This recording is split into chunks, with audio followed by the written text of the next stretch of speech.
But here's my big fear, Congressman, if I could just be blunt with you. Yeah. We're 51 votes needed to repeal Obamacare, hold the Senate. Sometimes that an election is bigger than one person, and I think you'd agree with that.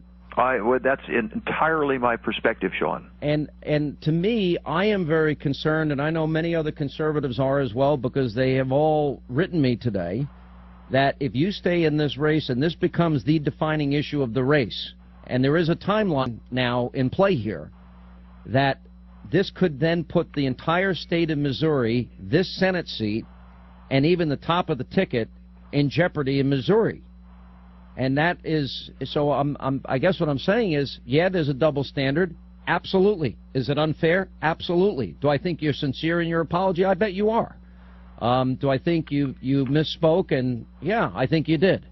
And am I willing to let people misspeak? I've always said about everybody that everybody ought to be allowed to revise and extend their remarks. I don't believe in boycotts. I don't believe in shutting people down. I believe in accepting people's apologies. The left doesn't accept them, though. And why do I imagine in the next 79 days that the issue in Missouri is going to be these words regurgitated again and again and again? And I personally, I think it could be harmful to the whole party, to the whole state, to the whole idea of capturing the Senate, to the whole idea of Mitt Romney doing well in a state he has to win. Yeah.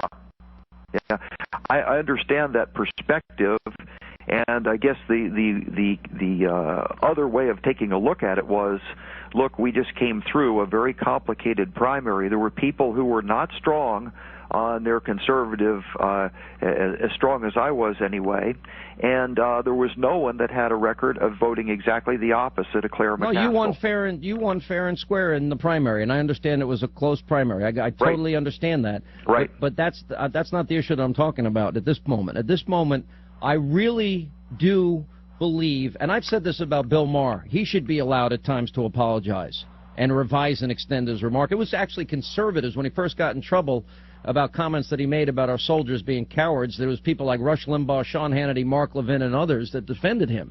But we also have to acknowledge one simple truth, that there is a double standard. And for example, have you thought that this could be the defining issue in the campaign, which would serve as, a potential loss for a Senate seat?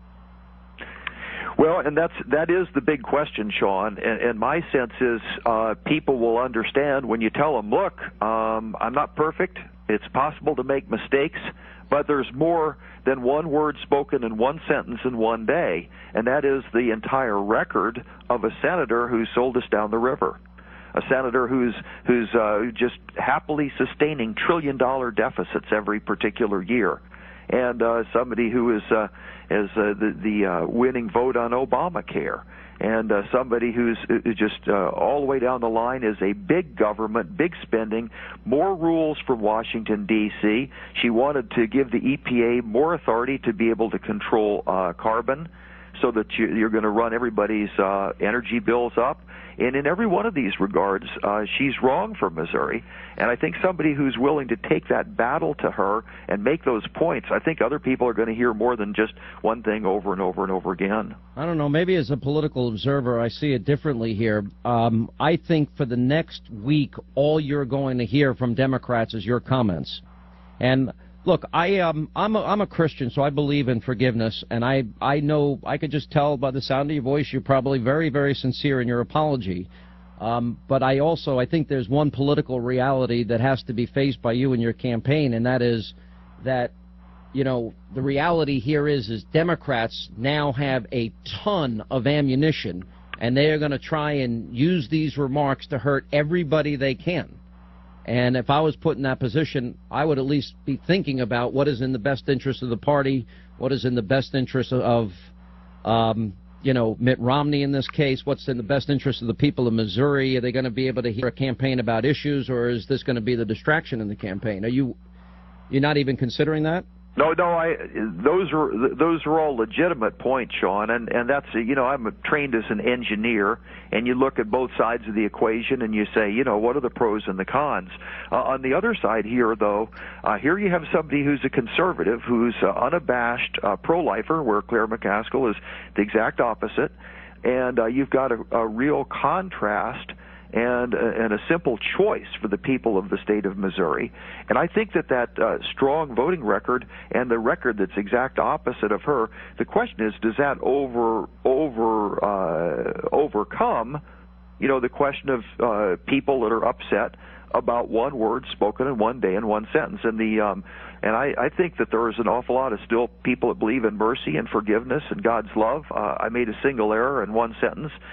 Maybe the Democrats or certain people won't want to forget that or want to try to use that as a political weapon.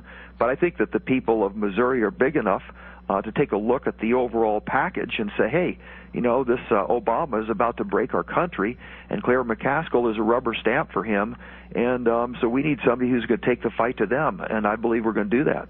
Well, I think as you try and, as this goes on, I think you're probably going to face some of the questions that I gave you earlier here, and right. That is specifically, what you meant by legitimate rape, what you meant by the female body having ways to shut that whole thing down, and I think it's going to be much harder than you think, and I just would tell you, based on, just a snap poll of conservatives that are writing me even at this minute, that are listening to this right now, is that there's so much at stake. And, I'm reading an email from a friend of mine right now.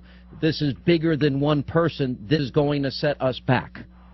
So, obviously that's a decision you're going to have to make. I'm not in the business of telling people or advising people what to do with their campaigns, but will you consider that in the next 24 hours?